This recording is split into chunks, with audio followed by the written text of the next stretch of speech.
بہت سے لوگوں کو یہ پرابلم ہوتی ہے کہ ان کے پاؤں کا جو انگوٹھا ہے، اس کا جو ناخن ہے، اکثر اوقات وہ بڑھتے ہوئے اس کے گوشت کے اندر داخل ہو جاتا ہے۔ اسے ان گروئنگ ٹو نیل کہا جاتا ہے، اور یہ ٹو نیل اس قدر گوشت کے اندر چلا جاتا ہے کہ اکثر اوقات بہت شدید قسم کا درد ہوتا ہے، اور ان لوگوں میں چلنا پھرنا ان کا محال ہو جاتا ہے۔ اور پھر جہاں پر یہ نیل گوشت کے اندر جاتا ہے وہاں پر انفیکشن ہو جاتا ہے، اور ان لوگوں کو بخار ہوتا ہے اور بہت زیادہ درد ہوتا ہے۔ تو اس کے لیے جو سب سے بنیادی چیزیں ہیں وہ یہ ہوتی ہیں کہ آپ اپنی صفائی کا خیال رکھیں، روزانہ جو ہے تو اپنے پاؤں کو دھویا کریں، اور رات کو خصوصاً لیٹتے وقت جو ہے تو اپنے پاؤں کو ذرا سا نمکین پانی میں تھوڑا سا نمک ڈال کے نیم گرم پانی میں اس میں بھگو لیا کریں، اور پھر صفائی کے ساتھ اپنے جو آپ کی پاؤں کی انگلیاں ہیں ان کے ناخن کو ان کے گوشت سے تھوڑا سا جدا کر کے رکھا کریں۔ ناخن کاٹتے وقت ایک بات کا خیال رکھیں کہ آپ کا ناخن جو ہے آپ کے انگوٹھے کا گوشت جہاں سے سٹارٹ ہو رہا ہے اس کے بیرونی سطح پر کاٹا جائے، نہ کہ اس کے اندر یا اندرونی سطح سے کاٹا جائے۔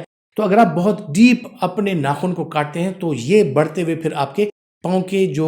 انگوٹھے ہوتے ہیں ان کے گوشت میں داخل ہونے کے اس کے خطرات جو ہیں وہ بڑھ جاتے ہیں۔